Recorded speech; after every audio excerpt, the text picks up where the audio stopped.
अपने नबी पर दुरूद पाक पेश कर लें। अल्लाहुम्मा सल्ली अला सय्यिदिना व शफीइना व नबीना मौलाना मुहम्मदिन मअदिनिल जूदि वल करम व आलिहि व अस्हाबिहि व बारिक वसल्लिम सलातन व सलामुन अलैका या रसूलल्लाह सल्लल्लाहु तआला अलैहि वसल्लम। आप हज़रात काफ़ी देर से के बाद दीगरे बेहतरीन अंदाज में नाते पाक बयानात सुनते रहे। थोड़ी देर के लिए मैं भी हाजिर खिदमत हूँ। मिंबर शरीफ पर ये उलमा की नूरानी जमात बैठी हुई है और हम सब के मेज़बानी गिरामी हज़रत अल्लामा मौलाना मुफ्ती मुद्दस्सिर हुसैन साहिब ये रिश्ते में हमारे मानवी लगते हैं, तो लाजिम है दुआ इनके लिए भी की जाए, खुसूसी तौर पे अल्लाह इनकी उम्र में बरकत अता फरमाए। चूँकि माशाल्लाह ये आज की कॉन्फ्रेंस ये महफिल इल्म के हवाले से सजाई गई है। रब कदीर हर घर में इल्म का कम से कम एक दरख्त अता फरमा दे। आमीन। ये है दामन, ये है गिरेमा, आओ कोई काम करे, मौसम का मुंह तकते रहना काम नहीं दीवानों का। यही है आरज़ू तालीम कुरान आम हो जाए, हर एक परचम से ऊंचा परचम इस्लाम हो जाए, हर एक परचम से ऊंचा परचम इस्लाम हो जाए। अल्लाह करीम हमारी और आपकी हाजिरी अपनी बारगाह में कबूल फरमा ले और हमारी नस्लों में मौला इल्म वाले पैदा फरमा दे। ये बड़े शर्फ की बात है जिस खानदान में एक भी इल्म वाला पैदा हो जाता है। मेरा अपना मानना है कम से कम वो खानदान बदअकीदगी से महफूज हो जाता है। ये बहुत बड़ी बात है इस दौर में, जितना पुरफतन दौर है ये ईमान बचाना बड़ा मुश्किल है। तो कम से कम ईमान की बका के लिए, उसके तहफ़्फ़ुज़ के लिए घर के अंदर कम से कम एक आलिम का होना जरूरी है। और वो घर बड़े पुरबहार होते हैं जिस घर में कई कई आलिम हुआ करते हैं। बस कोशिश करें अपनी जिंदगी इल्म के साथ गुजारें। इल्म बहुत अहम है। हमारी कौम का मिजाज है कि इल्म इमामत तक महदूद है, लेकिन नहीं, सितारे तोड़कर रुक जाऊं ये मुमकिन नहीं मुझको, मेरे राहे तलब को आसमां के पार जाना है। इसको सिर्फ इमामत तक महदूद न करें। हज़रत अल्लामा मौलाना मुफ्ती मुद्दस्सिर हुसैन साहिब ये आपकी बस्ती में है। कुछ दिन पहले ये नमाज पढ़ाते थे, लेकिन जानते हैं इस सब के बावजूद भी मसरूफियत हिंदुस्तान भर का दौरा और बड़े बड़े जलसों की कामयाबी की जमानत भी हजरत की गुफ्तगू रहा करती है। माशाल्लाह बहुत बड़ी शख्सियत हैं। अगर आपके बीच रहते हैं तो यूं ना समझें कि इमाम साहब ही हैं। कोशिश ये करें कि अपना ये मिजाज ना बनाएं कि इल्म सिर्फ इमामत तक महदूद है। समझ रहे हैं ना मेरी बात जो मैं कहना चाहता हूँ? ये जो हमने ख्वाब बना रखे हैं ना कि अगर हाफिज जी बनाए तो बेटा इमाम बनेगा, जरूरी नहीं है। इल्म यूं समझें कि हर फसाद के लिए एंटीबायोटिक है, हर बुराई का एंटीबायोटिक अगर कोई है तो वो इल्म है। आप गौर करें, अल्लाह ने अपने करीम रसूल को मक्का शरीफ में पैदा फरमाया।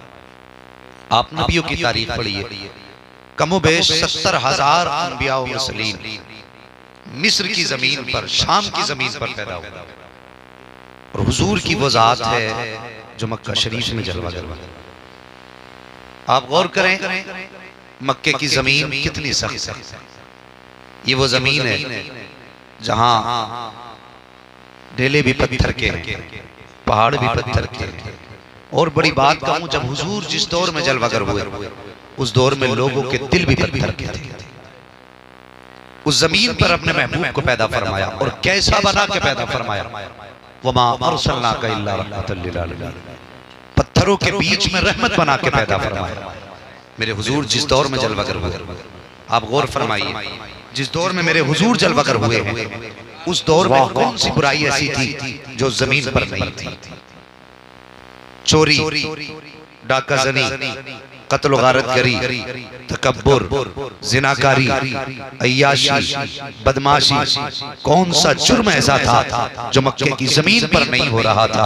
अल्लाह अकबर। उस जमीन पर अब्दुल्लाह के लख्त जिगर ने आँख खोली, वो तो कायनात के लिए रहमत बन करके आया। मुझे बता तो सही, जो परिंदों की आंख में आंसू नहीं देख सकता वो इंसानों को बर्बाद होते हुए कैसे देख सकते थे? जरा गौर करें, खंजर चले किसी पे तड़पते हैं हम अमीर, सारे जहां का दर्द हमारे जिगर में है। इस ख्याल का रखने वाला पैगंबर इंसानियत को तबाह होते हुए कैसे देख सकता था? मेरे हुजूर ने माशरे पे निगाह डाली, कहीं बेटियां काटी जा रही हैं, कहीं बच्चियों को दरगोर किया जा रहा था, कहीं बापों को बाजार में बेचा जा रहा था, कोई था कि माँ को बाप के बाद अपने घर की रखेल बना के रख रहा था। ये उस दौर की कहानी है साहिब, जहाँ इंसान की दम तोड़ चुकी थी। ये उस दौर का किस्सा है जहाँ पर अखुव्वत और भाईचारगी का नाम और निशान तक नहीं था। लोग इज्जत के लिए जिया करते थे, इज्जत के लिए मरा करते थे। ये उस दौर की कहानी है साहिब, जहाँ पर बेटियों को जीने का अधिकार न था। एक जुर्म क्या हजारों जराइम थे। अल्लाह पर इस्लाह करने वाला सिर्फ एक, और हजारों जुर्म सामने थे। मेरे हुजूर ने उम्मत के हालात देखे, नबुव्वत की आंखें बरसने लग गई। मुझे बताइए तो सही, हुजूर की आंखें बरसी, उम्मत के हालात देखे। या अल्लाह, जुर्म बेशुमार है, इस्लाह करने वाला अकेला है। एक जुर्म की एक वक्त में इस्लाह की जा सकती है, एक ही वक्त के अंदर सिर्फ एक बीमारी का इलाज किया जा सकता है। तकरीबे फहम के लिए समझिए जरा, अगर आपका बेटा ऑक्सफोर्ड यूनिवर्सिटी से तालीम हासिल करके आए और एक नंबर से वहां से पास करे, मुझे बताइए जो विदेश में एक नंबर पर आता है वो पूरे मुल्क का नाम रोशन करता है, पूरे देश का नाम रोशन करता है, पूरे समाज का नाम रोशन करता है। जब वो उस देश से आता है अपने देश के लिए, तो हमारे देश की हुकूमत का जो सर्वे सर्वा होता है, जो प्रधानमंत्री होगा, वो उसको रिसीव करने के लिए एयरपोर्ट पर जाएगा। वो कहेंगे ये हमारा मेहमान है, प्रधानमंत्री बोलेगा ये मेरा मेहमान है, घर वाले कहेंगे हमारा मेहमान है। इसलिए कि एक बंदा है जिसने पूरे भारत का सर ऊंचा कर दिया है। अल्लाह अकबर। वो बच्चा देश छोड़ करके परदेश से अपने देश आता है, उस वक्त उसको लिया जाता है, हिंदुस्तान की गवर्नमेंट उसका एहतराम करती है, एक दिन उसको दावत खिलाई जाती है, अगले दिन माँ बाप अपने घर लेके आते हैं, फिर माँ बाप उसको अपने घर लाए हैं। कभी माँ बलाएं ले रही है, कभी बाप माथा चूम रहा है। आज बरसों के बाद बेटा मिला है, कितने पुराने ख्वाब आज पूरे किए हैं बेटे ने। अल्लाह पर बेटा अंदर लेटा, अचानक बेटे की चीख की आवाज अगर आए, माँ के कान खड़े हो गए, बाप भी उठ के बैठ गया, तोड़ करके बेटे के कमरे में आए, देखा बेटा बेताब था बेटा, उठाया हॉस्पिटल लेकर के गए, चेकअप कराया। डॉक्टर कहने लगे इसको दिल की भी प्रॉब्लम हो गई है, दिमागी तवाज़ुन भी खराब हो चुका है, इसके मैदे में भी इंफेक्शन है, इसकी किडनी भी खराब हो चुकी है। अल्लाह अकबर। फिर माँ बाप के प्यार का हाल आप देखिए, फिर माँ बाप क्या करते हैं, डॉक्टर से यही तो बोलते हैं डॉक्टर ऐसा इंजेक्शन लगा दो जिससे मेरा बेटा एक ही इंजेक्शन में ठीक हो जाए, ऐसी खुराक दे दी जाए जिससे सारे मर्ज खत्म हो जाए। लेकिन आपने देखा होगा डॉक्टर भी जवाब देंगे नहीं नहीं, दिमाग का डॉक्टर अलग होता है, दिल का डॉक्टर अलग इलाज करेगा, किडनी का डॉक्टर अलग है, मैदे का डॉक्टर अलग है, हर जगह का डॉक्टर अलग है, अलग अलग इलाज किया जाएगा। तो माँ बाप तड़प जाते हैं प्यारे, कहते हैं इतनी तो बीमारियां हैं, इतना वक्त कहाँ है क्या अलग अलग इलाज कराया जा सके। डॉक्टर कोई ऐसा कैप्सूल दे दो जिससे सारे मर्जों का इलाज हो जाए, ऐसा इंजेक्शन दे दो जिससे सारे मर्ज कट जाए। और मुझे बता तो सही, ये एक बेटे के लिए बाप की बेताबी है, एक औलाद के लिए ये माँ की बेकरारी है। फिर उस रसूल के दर्द का अंदाजा कौन लगा सकता है, जो बाप से ज्यादा उम्मत से प्यार करता है, जो माँ से ज्यादा उम्मत से प्यार करता है, जो अपनों से ज्यादा उम्मत के लिए रोया है। जब उसने उम्मत का ये हाल देखा, सजदे में सर रखा, रो के कहा था या अल्लाह कोई ऐसा तरीका दे दे, हजार बीमारियां हैं, इलाज एक वक्त में हो जाए। रब ने महबूब को गारे हीरा में बुलाया और बुलाने के बाद कहा था महबूब सारी बीमारियों के इलाज के लिए एक दवा दे रहा हूँ। वो दवा कौन सी थी? फरमाया गया इक़रा बिस्मि रब्बिकल लज़ी खलक़, अपने रब के नाम से पढ़िए। गोया रब कह रहा था ए महबूब ये जितनी बीमारियां हैं अगर सबका इलाज चाहते हो इन्हें इल्म की दौलत दे दो, सारी बीमारियों का जनाजा निकल जाएगा। नारे तकबीर, नारे रिसालत मसलके आला हजरत अजमते मजहबे इस्लाम हजरत अल्लामा मुफ्ती हम्माद साहब क़िबला उलमाए अहले सुन्नत जिंदाबाद भाई जिंदाबाद। सुभान अल्लाह सुभान अल्लाह। बहुत अच्छा बयान हो रहा है हजरत, जवाब नहीं है भाई, जिंदाबाद जिंदाबाद। क्या बात है, वाह सुभान अल्लाह सुभान अल्लाह वाह। ये एक दोस्त थी इक़रा की दोस्त, एक खुराक ने फिर जब खात्मा किया, बता तो सही उस दरसगाह के कभी तलबा को देखो, उनकी बारगाह में पढ़ने वालों की जिंदगी देखो। अल्लाह अकबर। हजरत उमर फारूक आजम की जिंदगी देखिए, हुजूर की दरसगाह में बैठे हैं, फिर कैसा इल्म आपने हासिल किया। और मैं तो अक्सर कहा करता हूँ सोशल मीडिया के जरिए ये बात दुनिया तक जानी चाहिए, जो लोग अबू बकर सिद्दीक के खिलाफ भौंकते हैं, जो हजरत उमर फारूक आजम के खिलाफ भौंकते हैं, मैं कहता हूँ ज़बान को लगाम दो। याद रखो, अगर शागिर्द नाकाम होता है तो नाकामी का सबब उस्ताद को ठहराया जाता है। तुम कहते हो अबू बकर ने गसब किया था, इस कुर्सी को उन्होंने छीन करके कब्जा किया, मुझे बता तूने कैसे सोच लिया हुजूर की दरसगाह का तालिबे इल्म हो, हुजूर की दरसगाह का पढ़ने वाला हो, और वो गसब की नियत रखता हो, वो झूठ बोलने का ख्याल रखता हो। खुदा की कसम, नबी की बारगाह के बैठने वाले अबू बकर की तो बात छोड़ो, उनकी उनकी दरसगाह में आने वाले बिलाल का कोई मुकाबला नहीं कर सकते हो। खुदा की कसम उठाइए तारीफ, जब उस दरसगाह में हुजूर ने बैठाया, कैसे सख्त दिल के आदमी थे हजरत उमर फारूक आजम। अल्लाह अकबर। कोई सामने बात नहीं कर सकता था, ये जलाल था। लेकिन जिस दिन से हुजूर के कदमों में आके बैठे हैं, लोग कहते थे कि जितनी करीम तबीयत हमने उमर की देखी है, इतना करीम तबा कोई नजर नहीं आता है। उनकी दरसगाह का कमाल था, जिसने पत्थर को मोम बना दिया। और मुझे बता तो सही, मुझे बता तो सही, जो बेटियों को कत्ल करने में शर्म महसूस नहीं करते थे, आज वो हुजूर की दरसगाह में बैठने के बाद कहते हैं या रसूल अल्लाह, अगर चलते हैं तो कदम देख के रखते हैं, कहीं चोटी न दब जाए। का हुजूर आपके आने का कमाल है। हम तो बेटियों को कत्ल करते थे, तुम्हारे दामन से क्या जुड़े, हमें तो चोटियों के तोड़ने का भी दर्द दिल में एहसास होने लगा।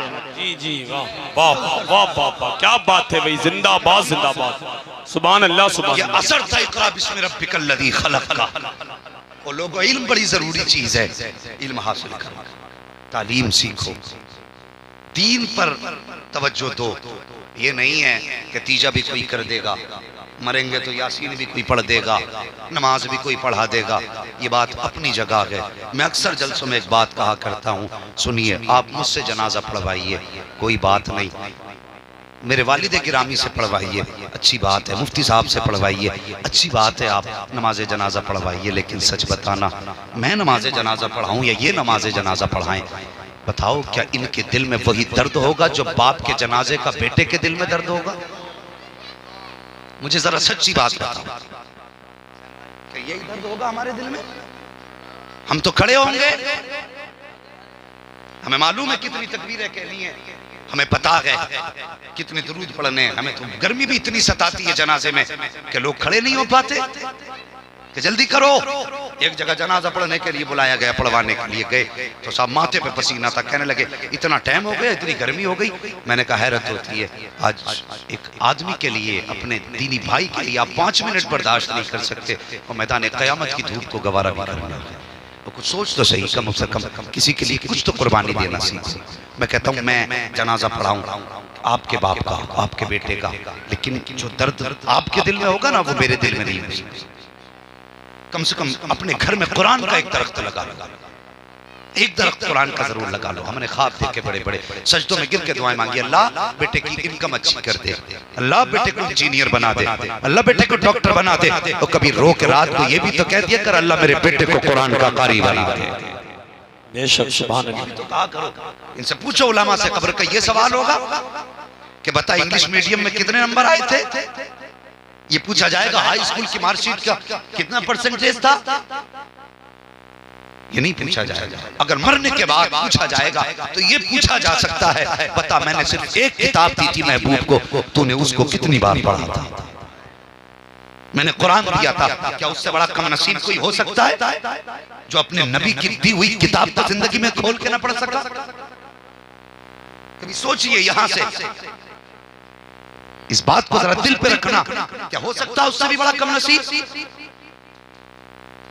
हम तो हकीर समझते हैं कुरान वालों को, हम तो नजरों से गिरा के लोगों को बुलाते हैं। हमारा हाल क्या है? हम तो उलमा को भी अगर याद करते हैं तो 30-40वें में, अगर याद नहीं आए तो कभी वलीमे में मौलवी याद नहीं आते।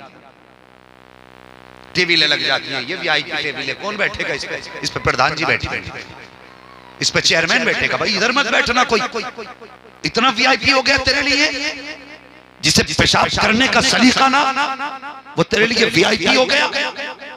और जिसने तेरी दुनिया और आखिरत सवारी है वो सिर्फ 30-40वें के लिए रह गया। फिर कहते घर में बरकत नहीं, बरकत कहां से होगी? सुन, अगर VIP की टेबल लगाई है एक तरफ तो रोक सबको कि खाना बाद में तुम खाओगे, पहले कुरान का कारी खाना खाएगा, पहले मस्जिद का इमाम खाना खाएगा, पहले मदरसे के तलबा खाना खाएंगे, पहले दीन के मुहाफिज खाना खाएंगे, पहले दीन का कलम उठाने वाले खाना खाएंगे। खुदा की कसम कदम इसके आएंगे, बरकतें सीधी मदीने से आना शुरू। जिंदाबाद जिंदाबाद, नारे तकबीर, नारे रिसालत, उलमाए अहले सुन्नत, हज़रत अल्लामा मुफ्ती हम्माद साहब क़िबला जिंदाबाद जिंदाबाद। सुभान अल्लाह। तकरीर तब यार को बेचैन करती है, सबब क्या है? वही कहता हूं जो दिल पर गुजरती है।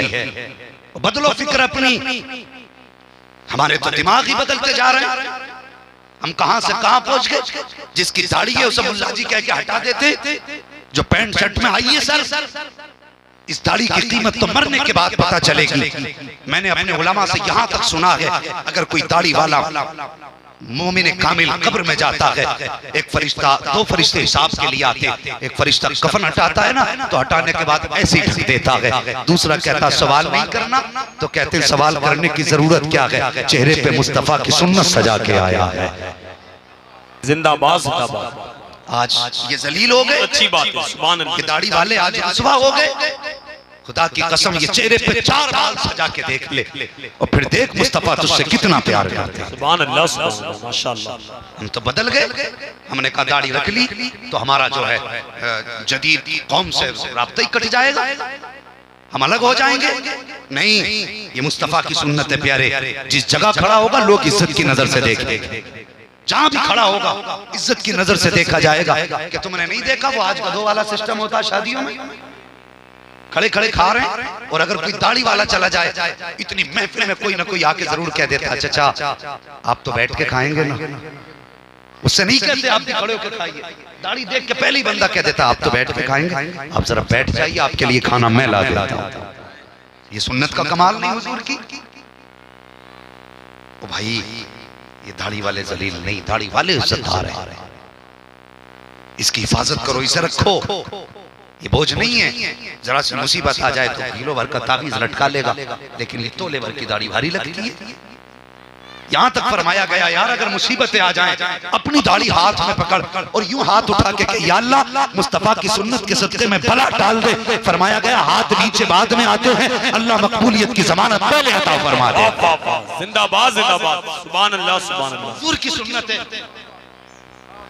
और वो कहां पे हुजूर का किसी ने कार्टून बनाने की कोशिश की थी, हुजूर का कार्टून बना कौन सकता जब किसी के तसव्वुर में उनका ख्याल ही नहीं आ सकता। ये तो किसी और का बना सकते हैं, हुजूर का नहीं बन सकता। और उनका बनेगा भी कैसे? वो कोई जहन में आने वाली शय तो नहीं है, उनका अपना आलम तो ये है सरवर कहूँ के मालिक व मौला कहूँ तुझे, बागे खलील का गुले ज़ेबा कहूँ तुझे, तेरे तो वस्फ़ ऐब तनाही से हैं बरी, हैरान हूँ मेरे शाख में क्या क्या कहूँ तुझे, लेकिन रज़ा ने खत्म सुखन इस पे कर दिया, खालिक का बंदा खल्क का आका कहूँ तुझे। सुभान अल्लाह सुभान अल्लाह, माशाअल्लाह। कुरान वाले हैं, ये दीन वाले हैं। लोग ताने देते, मैं कहता हूँ सुनी ने ताने न दे। खुदा की कसम ये वो हैं जो हकीकत में मुस्तफा वाले। क्या बात है, बेशक सुभान अल्लाह। तुम्हें क्या लगता है कि मौलवी की औकात कोट पैंट खरीदने की नहीं है? वो 18,000 के जूते नहीं खरीद सकता, वो 2200 रुपए का कैप नहीं खरीद सकता, सब कुछ खरीद सकता है, लेकिन फिर ये कपड़े क्यों, ये अमामे क्यों, ये जुब्बे क्यों, ये कुर्ते पजामे क्यों? क्या हमारा दिल नहीं? दिल हमारा भी है, दिल उलमा का भी है। ये भी अगर चाहे तो अच्छे से अच्छा नया कपड़ा पहन सकते हैं, कोट पैंट भी पहन सकते हैं, लेकिन ये तुम्हारी वजह से मजबूर नहीं है। खुदा की कसम ये दिल मुस्तफा को दे बैठे हैं, इनका अपना ऐलान ये है दुनिया कुछ भी कहे अगर लिबास पहनेंगे तो मुस्तफा वाला पहना जाए। नारे तकबीर, नारे रिसालत मसलके आला हजरत उलमाए अहले सुन्नत जिंदाबाद जिंदाबाद। सुभान अल्लाह माशाअल्लाह, क्या बात है भाई। तो भाई हुजूर से प्यार करो, इश्क करो, हुजूर से मोहब्बत करो। खुदा की कसम जब तक बिके न थे तो कोई पूछता न था, तुमने खरीद कर हमें अनमोल कर दिया। हमारी औकात कुछ भी न थी। अल्लाह अकबर, जंग का मौका है। हजरत उमर फारूक आजम मिंबर शरीफ पे बैठे हैं। अल्लाह अकबर, जबान से जुमला निकल गया, या सारियल जबल, ए सारिया पहाड़ के पीछे से चढ़ो। इस पे गौर करो, पहाड़ी के पीछे के लिए या सारियल जबल, सारिया पहाड़ पहाड़, ये आपकी जबान से जुमला निकला। सारे नमाजी बैठे हुए हैं, सब हैरत में थे, न कोई आया न गया, न किसी की आवाज सुनाई दी। आपकी जबान से ये जुमला कैसे निकल गया, या सारियल जबल। अल्लाह अकबर, 1 महीने के बाद जब लश्कर वापस आया तो उन्होंने बताया, हम तो जंग हारने वाले थे, लेकिन अचानक उमर की आवाज पीछे से आ गई। उन्होंने कहा था पहाड़ पहाड़, जैसे हमने पहाड़ पे तवज्जो की, फिर फतह हमारा मुकद्दर बन चुकी थी। अल्लाह अकबर, लोगों ने कहा बात कितनी पुरानी है, का महीना हो गया लगभग, का कितनी दूर थे, का सैकड़ों मील की मसाफत थी। सबने कहा उमर बता तो सही, यहाँ बैठे बैठे तुमने सैकड़ों मील का देख भी लिया, सुन भी लिया, बता भी दिया। अल्लाह अकबर, ये बात मक्के में फैल गई, मदीना शरीफ में फैल गई कि उमर मदीने में बैठ करके सैकड़ों मील तक आवाज पहुंचा देते हैं और सैकड़ों मील का देख भी लेते हैं। हजरत उमर फारूक आजम का एक यार था, जिसको हम बोलते हैं मुहावरे में लंगोटिया यार। आज उसको पता चला उमर इतनी पावर वाला हो गया है। अल्लाह अकबर, उसे तो पता ना था कि हुजूर के कदमों में जिस दिन आए हैं उस दिन उमर रश के कमर बन गए हैं। अल्लाह अकबर, फरिश्तों को रश है उमर पे। ये उमर फारूक आजम है, उसने सुना मेरा यार उमर है, वो इतनी दूर तक का देख लेता है। सफर किया मक्के से मदीना शरीफ आया, कहने लगा उमर उमर कहाँ मिलेंगे उमर। अल्लाह अकबर, किसी ने कहा मस्जिद में मिलेंगे। हजरत उमर के पास आए, आने के बाद उसने ये कहा, उमर मैंने सुना है कि तू सैकड़ों मील तक अपनी आवाज पहुंचा देता है और सैकड़ों मील का देख भी लेता है। मुस्कुरा के कहने लगे सच सुना है तूने। उसने कहा यार बता तो सही, तूने ऊंट मेरे साथ चराए, मैंने ऊंट तेरे साथ चराए। तू उम्र में मुझसे छोटा था, जब तेरा ऊंट गुम जाता था तो तेरे वालिद तुझ पे सख्ती करते थे। तू डर के मुझसे कहता था मेरा ऊंट तलाश करके ला। का उमर, मैंने सारी जिंदगी जितनी तेरे साथ गुजारी है जंगल में, तेरे जानवरों की हिफाजत मैंने की थी, ऊंट मैंने तलाश किए थे। उमर, कल तक तो अपने ऊंट को नहीं देख पाता था, आज सैकड़ों मील तक कैसे देख रहा है। तो हजरत उमर ने कहा था फर्क है, कल जब कुछ नहीं दिखता था तब तेरे यार थे, जिस दिन से मोहम्मद के यार बने हैं सारी दुनिया में हथेली की तरह नजर आ रहे हैं। नारे तकबीर, नारे रिसालत मसलके आला हजरत अज़मते मदीना शरीफ उलमाए अहले सुन्नत अल्लामा मुफ्ती हम्माद साहब क़िबला, नारे तकबीर जिंदाबाद। जब तक बिके न थे तो कोई पूछता न था, तुमने खरीद कर हमें अनमोल कर दिया। और मेरे भाई हुजूर से प्यार करो, चेहरे पे सुन्नत सजा लो, बेटे को कुरान का कारी बना लो। याद रखो जब सांसें आखिरी थमने लगती है तब हसरत और यास के सिवा कुछ नहीं रहता। खुदा की कसम, अगर पाप पूरी जिंदगी, अभी एक शख्स का इंतकाल हुआ, 60 लाख इलाज में लगे हैं। अल्लाह उन बेटों को सलामत रखे जिन्होंने अपनी कमाई से बाप पर खर्च किया है। 60 लाख कोई छोटी चीज नहीं होती है, बहुत बड़ी रकम लगाई है, बड़ी मेहनतें करके उन्होंने बाप का इलाज किया, हर चंद कोशिश की, लेकिन वो इंतकाल कर गए। मेरा कहने का मतलब ये है आपसे, साकिब मौत का सभी को सामना करना है, एक दिन सभी को मरना है। याद रखो मरने के टाइम जब डॉक्टर ला इलाज कर देते हैं उसके बाद मुझे बताइए किधर ख्याल जाएगा। सबसे आखिर में पलट के ख्याल कुरान की तरफ आता है। अल्लाह अकबर। उसके बाद जब बाप की आंख में आंसू होते हैं, बेटा खड़ा होकर पूछता है बाप बताइए तो सही, हमने ऑल इंडिया हॉस्पिटल दिखा लिया, दुनिया के बड़े बड़े हॉस्पिटलों में आपको दिखाया, लेकिन सारे डॉक्टरों ने हाथ उठा दिए हैं, अब क्या करें। तब बाप कहता बेटे कुरान की कुछ आयतें पढ़ के सुना दे। उस वक्त में बेटा गर्दन झुका के कहता है अब्बा तुमने मुझे डॉक्टर तो बनाया था, कुरान का कारी नहीं बनाया था, इंजीनियर तो बनाया था, कुरान का कारी नहीं बनाया था। तुमने मुझे दुनिया की सारी तालीमें दी, नहीं दी तो कुरान की तालीम नहीं दी। अब्बा ये मैं तो नहीं कर सकता। कहा बेटे मेरी तो तमन्ना ये थी कि दुनिया से जाते जाते कुरान की कुछ आयतें सुन के चला जाता, था। अगर बाप ये जुमला कहे उस वक्त बेटे के लिए ऐसा लगता है जैसे जमीन फट जाए, इसमें चला जाऊं। ओ यार ये जिंदगी 4 दिन की है, इसके ऐश में 4 दिन के हैं। ओ खुदा का वास्ता बेटों को कुरान का कारी बना लो, बेटों को दीन की तालीम दे दो। और मैं कहता हूँ कुछ भी ना सकी, कम से कम बेटों को कुरान की तस्सूरतें तो याद करा दो, लेकिन ऐसे याद कराओ जैसे याद कराने का हक है, ऐसे पढ़ाओ जैसे पढ़ाने का हुक्म है। आज होता क्या है शाही, हमारी मस्जिदों में 1.5 लाख नहीं बल्कि 3-3 लाख मरतबा कलमा पढ़ दिया जाता है, लेकिन मरने वाले को राहत नहीं होती। वजह ये होती है कि जैसे अभी मुफ्ती साहब ने कहा था, हमें तो नाज है अपनी इबादतों पे, हम तो कहते हैं हमें आधा कुरान याद है, लेकिन कभी आलिम की बारगाह में जाके पूछ क्या कुरान ऐसे ही पढ़ा जाता है जैसे मैं पढ़ता हूँ? क्या कलमा ऐसे ही पढ़ा जाता है जैसे मैं पढ़ता हूँ? यही वजह है साहिब, तलफ्फुज़ बिगड़ चुके हैं, अदायगी खराब है, 3 लाख मरतबा चने हो जाते हैं, मरने वाले को कोई फैज नहीं होता है। जबकि बताया तो ये गया है 1.25 लाख कलमा पढ़ करके मरने वाले को बख्श दिया जाए तो उसके गुनाह बख्श दिए जाते हैं। आखिर हुआ क्या है, 3 लाख मरतबा कलमा पढ़ा गया है, लेकिन कोई फायदा नहीं हो रहा है। वजह यह है कि हमने उलमा से दूरी इख्तियार कर ली है, हमने इंटरनेट से तो दीन सीखा है, अगर नहीं जा पाए तो मस्जिद के इमाम के पास तक नहीं जा पाए। हमने शरीयत सोशल मीडिया से सीखना शुरू कर दी है, अगर नहीं गए तो काम पास के रहने वाले कुरान के कारी के पास नहीं गए। तो याद रख प्यारे, तुम्हें जिंदगी की आखिरी घड़ी में भी अगर काम आएगा तो कुरान वाला काम आएगा। अपने बच्चों को कुरान की दौलत दे दो, दीन की दौलत दे दो, खुदा का वास्ता। और कभी कभी अपने घरों में जब बैठा करते हो, अपनी बीवी से दिन भर का हिसाब लेते हो, तो ये भी कहा करते हो बता दिन कैसा गुजरा है, ये भी कहते हो बता खर्चे कहाँ कहाँ हुए हैं, कोई मेहमान आया था तो खर्च कहाँ से किया था। और यार जब ये बातें किया करो तो कभी हाथ पकड़ के इतना भी कह दिया करो मेरी शरीक हयात सफर में रहता हूँ, जिंदगी मौत का कुछ पता नहीं, कब मुलाकात हो जाए, चौराहे पर आए जाए हाथ से होते रहते हैं और चलते फिरते मौतें होती हैं। कभी अपनी बीवी से ये भी वादा ले लिया कर कि देख तेरी गोद में 6 साल का बेटा बैठा है, मैंने इमाम के पास भेज के इसको 10 सूरतें याद करा दी है, अगर मेरा इंतकाल हो जाए बेशक मेरी नमाज जनाजा कोई पीर पढ़ाए, या मेरी नमाज जनाजा कोई मुफ्ती पढ़ाए, या मेरी नमाज जनाजा कोई आलिम पढ़ाए, कहना वो बात अपनी जगह है, उनका आना बड़े फजल की बात है, उनका आना बड़े करम की बात है। लेकिन याद रख मेरी शरीक हयात, अगर मेरा इंतकाल हो जाए तो मेरे 6 साल के बच्चे को इसके चचा के साथ भेज देना और इससे कह देना कि जब दुनिया मिट्टी डाल के वापस आ जाए तो मेरे बेटे को मेरी कब्र के पास खड़ा कर दे। ये 6 साल का बच्चा और यार दावे से कह सकता हो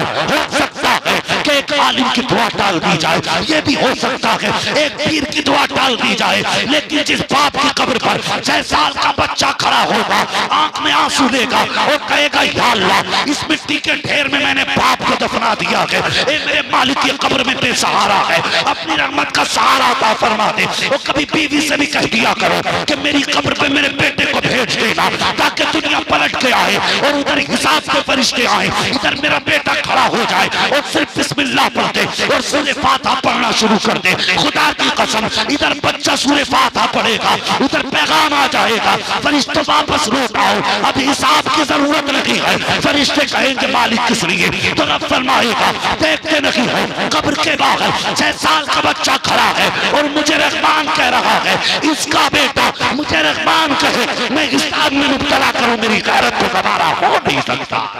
अब नारे तकबीर, नारे रिसालत, मसलके आला हजरत उलमाए अहले सुन्नत अल्लामा हुजूर हामिद मियां साहब क़िबला जिंदाबाद जिंदाबाद। पढ़ो दीन के करीब हो जाओ।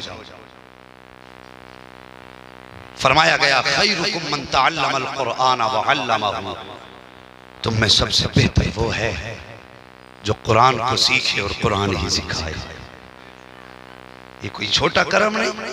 आज हमारे पास इंग्लिश मीडियम के लिए तो टाइम है, 3-3 घंटे ट्यूशन पे तो हम दे सकते हैं, लेकिन जब मस्जिद के इमाम के पास 20 मिनट के लिए भेजते हैं और 2 मिनट ज्यादा हो जाए फोन आ जाता है, पता नहीं बच्चा ट्यूशन जाएगा, 2 मिनट लेट कर दिया। हमारे बच्चे ये समझ गए अहम कुरान नहीं, अहम इंग्लिश है। वो जानते हैं बचपन से अगर कुरान अहम होता, हमारे माँ बाप 12 घंटे कुरान को देते और 4 घंटे इंग्लिश को देते, लेकिन हमने उनको 18 घंटे अंग्रेजी के लिए देकर के आधा घंटा कुरान के लिए देके उन्हें ये बावर कराया कि कुरान कोई चीज नहीं है। बदलो अपने तरीके और बच्चों को ये यकीन दिलाओ कि हमारी तरक्की का अगर राज है तो कुरान है, कामयाबी का राज है तो कुरान है। अगर सर ऊंचा कर पाएंगे तो कुरान पे अमल करके, तरक्की करेंगे तो कुरान पे अमल करके। और दौलत तो रंडियों के पास भी होती है। तुमने कमाई तो क्या कमाई, मजा तो तब था जनाजा तेरा जाता, पीछे चलने वाले तेरे बेटे कुरान पढ़ते जाते। दुनिया कहती नामुराद बाप का जनाजा नहीं है बल्कि नसीबों वाले बाप का जनाजा। क्या बात है भाई, जिंदाबाद जिंदाबाद, नारे तकबीर, नारे रिसालत, अज़मते कुरान, जिंदाबाद जिंदाबाद, सुभान अल्लाह। ओ भाई बचाओ माशरे को और बचाओ औलाद को। बात गलत नहीं कही थी मुफ्ती साहब ने मुझसे पहले, जो डॉक्टर इकबाल का नजरिया उन्होंने पेश किया था। कहा था अगर इन्हें दीन न सिखाया गया तो आने वाले दौर में कोई फातिहा पढ़ने वाला नसीब नहीं होगा। और मैं कहता हूं इन्हें दीन के करीब कर दो, वरना यही औलाद कब्र पर ठोकर मार के आएगी तुम्हारे, और तुम्हारी कब्रों को इकसार करा के यही वहां पे 5 स्टार होटल खुलेगी। इन्हें दीन सिखाओ, इन्हें कुरान के करीब करो। और मैं कहता हूं साहिब अगर मुआशरे को बेहतर करना है तो कुरान लाओ घर में। इस ताल्लुक से गुफ्तगू के लिए घंटों गुफ्तगू की जा सकती है, घंटों दरकार है। अलग अलग अगर बात बताई जाए कुरान का किस चीज पे कितना असर है, बड़ा वक्त चाहिए। बस इतना समझ लो कि समाज को अगर दुरुस्त राह पर लाना है तो कुरान की तालीम आम करो, दीन को आम करो। अगर हमारा बेटा ये नहीं जान सकता कि हमारे घर से निकलने का तरीका क्या है तो बताओ वो माँ बाप को सलाम क्यों करेगा? तुम्हें क्या लगता है तुम्हारी पूरी 18 साल की बेवकूफी का एक तावीज इलाज बन जाएगा? 20 साल जो तुमने छक में गुजारे हैं वो सिर्फ एक तावीज बदल देंगे तुम्हारी जिंदगी। अगर इन तावीजों से इतनी जल्दी जिंदगी बदलती, मैं मुनकिर नहीं तावीज़ात का, बरकत की चीजें हैं, लेकिन ये भी असर तब करते हैं जब इनके साथ माँ बाप की दुआएं होती। अगर दुआएं माँ बाप की नहीं तो पूरा कुरान गले में लटका ले और ऐसा फायदा हो जाए, मुझे बताइए। समझ रहे मेरी बात? अगर चाहते हो औलाद आपकी इज्जत करे तो दीन सिखाओ, चाहते हो कि औलाद बहनों का हक अदा करे तो दीन सिखाओ, अगर चाहते हो औलाद हमारी मुआशरे में सुकून और शराफत से जिंदगी गुजारे तो कुरान सिखाओ। ये सारी तालीमें सिर्फ कुरान देता है, बाकी तुम्हें किसी गोद में ये तालीमें नहीं मिलेगी। जो तालीम खड़े होकर पेशाब करना सिखाती हो वो माँ बाप को सलाम करना कब सिखाएगी? बताइए मुझे। इंग्लिश सिखाइए, अंग्रेजी सिखाइए, जो चाहो सिखाओ यार, तुम्हारी मर्जी है, लेकिन उससे पहले कुरान सिखाओ। ये जरूरी है। अगर जिंदा रहना चाहते हो जमीन पे तो कुरान सीखो भी सिखाओ। कई मैं फना यूनिवर्सिटी में पढ़ा हूं और मैं तो ये कहता हूं कोई जमात बुरी नहीं है। मैंने कहा तेरा कसूर नहीं, कसूर तेरे माँ बाप का है, इसलिए कि उसने तुझे मुस्तफा की तालीम ही नहीं दी। हाँ, वरना हुजूर के फरमान के आगे तो अक्लें कुर्बान करने का हुक्म है। अगर हुजूर ने कह दिया ये तो फिर क्यों कहा? हमें हक नहीं बनता हम कहें, इसलिए कि हम प्यार करते हैं हुजूर से। और वो कहता नहीं कि मैं इन चीजों को नहीं मानता। क्यों नहीं मानता? कि नहीं, मेरी समझ में नहीं आती। आएंगी कहां से? जिस दिल में हुजूर का प्यार नहीं होगा उसको सच्ची राह नजर ही कबा। समझ रही मेरी बात? अक्सर डॉक्टर गुमराह हो रहे हैं, अक्सर प्रोफेसर डूबते जा रहे हैं। वजह क्या जानते हो? इसलिए कि वो दीन से दूर है, दीन से दूर हैं। बच्चों को दीन सिखाइए, घर में इल्म लाइए, अपने बच्चों को इल्म दीन की दौलत से माला माल करें। खुदा की कसम जब बच्चा आलिम होगा ना तो सुनो, अगर बेटा डॉक्टर होता माँ बाप कहते नहीं डिस्टर्ब नहीं करना, बेटा सो रहा है, किसी को गुजरने भी नहीं देना। और अगर बेटा आलिम होता है ना फिर वो माँ बाप की फिक्र करता है कि इन्हें नींद कितनी आ रही है। अगर मेरी बात पर यकीन ना हो तो किसी आलिम के माँ बाप को जाड़े में देखना और किसी डॉक्टर के माँ बाप को जाड़े में देखना, कौन कैसे जिंदगी गुजारता पता चलेगा। अगर कुरान सिखाया होता आज हमारी भी इज्जत होती, दीन सिखाया होता आज माशरे में हमारा भी मकाम होता। पढ़िए अल्लामा मुदस्सिर हुसैन साहब क़िबला इन्होंने बड़ी अच्छी सोच, बड़ी अच्छी फिक्र है। मैं तो दुआ करता हूँ इनके लिए, अल्लाह ताला इनकी फिक्र में मजीद तरक्कियां अता फरमाए और मौला इनकी ज़िंदगी में बेपनाह बरकतें अता फरमाए। वो मुकद्दर की बात है कि ये चिराग कहाँ पैदा हुआ, कहाँ जल रहा है, ये नसीब है अपने अपने। भाई बड़ी मेहनत से इल्म सीखा जाता है, यूं ही नहीं सीख लिया जाता है इल्म। इनसे पूछो जिन्होंने इल्म सीखा है, वो माँ बाप की बरसों की जुदाई, वो माँ बाप की मेहनतों की दी हुई कमाई, जब हम फोन करते थे 1,000 के लिए तो कैसे कैसे करके हमारे बाप हमें पैसा भेजते थे, ये हम जानते हैं, हमारे माँ बाप जानते हैं। और कभी तुम भी तो सोचो इस बारे में। इन्होंने बच्चों को जवान किया, पढ़ाया, चाहिए तो ये था अपने घर पे रखते, लेकिन इजाजत दी जा बेटे जहाँ जरूरत हो वहां भी इनका काम कर। इनसे पूछिए ये रहने वाले कहाँ के हैं, इन्होंने शमा कहाँ जलाई है, फजा सिर्फ इतनी है तुम्हारे लिए नहीं, अगर जलाई हो तो मदीने वाले मुस्तफा के लिए जलाई है। अगर कयामत में हुजूर पहुंचे, मुद्दस्सिर बता क्या करके आया है, कम से कम सर उठा के कह देंगे हुजूर जिस जगह पर कुरान के पढ़ाने का इंतजाम न था वहां पे एक इदारा कायम करके मैं दीन फैला के आ गया। नारे तकबीर, नारे रिसालत, मसलके आला हजरत, अज़मते मज़हबे इस्लाम जिंदाबाद। इनका हौसला बनिए, इनका बाजू बनिए।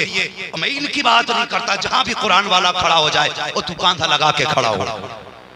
दुनिया ये समझती है कि हम मदरसों को अपनी निधि पे चलाते, खुदा की कसम ये गरीब उम्मत हुजूर की जहां खड़ी हो जाए वहां बैंकें फेल हो जाती हैं। और हम तो वो हैं यार, हमारा मिजाज तो ये है कि गर्दन में हाथ डाले हैं माहो नजूम ने, गुजरा है इन हाथों से मुसलमान कभी कभी, दीवान गान इश्क मोहम्मद को देखकर घबरा गई है गर्दिशे दौरा कभी कभी। हमारा मिजाज ये लगे, खड़े हो जाओ जब भी कहीं मदरसे का या दीन का नाम हो, जब भी कुरान की बारी आए और मौलवी से आगे बढ़ के कह दो हजरत कुरान पढ़ाना तेरा काम है, कांधा लगा के आगे बढ़ाना हमारा काम है। खुदा की कसम कयामत के दिन अगर कुरान पढ़ाने वाले बख्शे गए, कुरान पढ़ने वाले बख्शे गए तो फिक्र मत करना, जब ये जाएंगे अकेले नहीं जाएंगे, तेरा हाथ पकड़ के तुझे भी जन्नत में लेके जाएगा।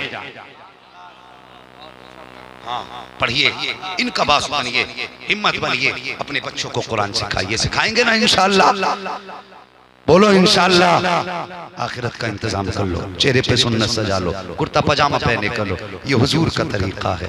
जो हुजूर को पसंद लिबास है वो पहना करो, हाँ, वरना जिंदगी तो साहिब गुजर ही जाएगी। माशाअल्लाह। ये क्या नाम है आपका?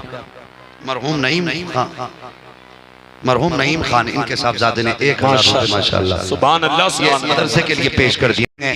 ये बताइए, हमने आँख खोली तो हमें हमारे बाप की जमीन मिली है, हमारे बाप ने आँख खोली हमारे दादा की मिली, दादा ने आँख खोली परदादा की मिली, ये तो सिलसिला बस सिलसिला आती लगी है। हमारी आंखें बंद होंगी हमारी औलाद पे चली जाएगी, उसकी आंख बंद होगी उसकी औलाद पे चली जाएगी।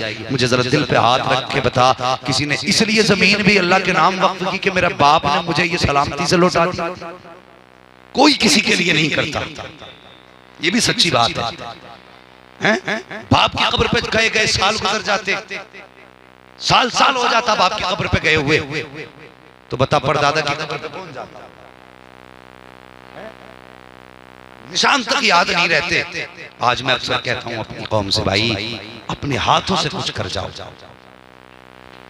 अपने हाथों से कुछ कर जाओ। बंदा 1000 दे दे, 500 दे दे, 50,000 दे दे, और उसके उस पैसे से एक छत पड़ गई या पंखा लग गया या फ्रिज लग गया या कूलर लग गया या कोई भी ऐसा काम हो गया जिससे कुरान पढ़ने वाले पर राहत हुई। फर्ज कर अगर कूलर ही लग गया, कुरान पढ़ने वाला कुरान लेके बैठा, गर्मी की शिद्दत थी, ठंडे झोंके आए, माथे पर पसीने के कतरे थे, हवा का झोंका आया, सूख गए। इधर हाफिज कुरान का कलेजा ठंडा हो, उधर अल्लाह तेरी बाप की कब्र को अपने करम से ठंडी फरमा देगा।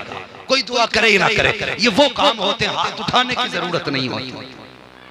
और ये तो जहां लग जाएंगे असर छोड़ जाते हैं यार, असर छोड़ जाते हैं। अपने जीते जी हलाल कमाई का इतना लगा जाओ दीन के लिए, अगर कोई हाथ उठा के दुआ ना भी करे तो तुम परेशान ना हो, इधर कुरान पढ़ा जाए, उधर जन्नत की खिड़की तेरे कब्र में खोल दी जाए। ये अपने हाथों से कर जाओ, बस जो हुए अगला तुमको माफ फरमाए रब्बे कायनात। जिंदगी ने दिया साथ तो फिर होगी मुलाकात, चमन रहा फूल खिलेंगे, जिंदगी रही फिर मिलेंगे, मुसाफिर हैं हम भी, मुसाफिर हो तुम भी, किसी मोड़ पर फिर मुलाकात होगी। फकीरान आए सदा कर चले, सदा खुश रहो, ये दुआ कर चले। सारे लोग कलमा शरीफ पढ़ लीजिए, ला इलाहा इल्लल्लाहु मुहम्मदुर रसूलुल्लाह व मा अलैना इल्लल बलाग। अस्सलामु अलैकुम व रहमतुल्लाहि व बरकातुहू।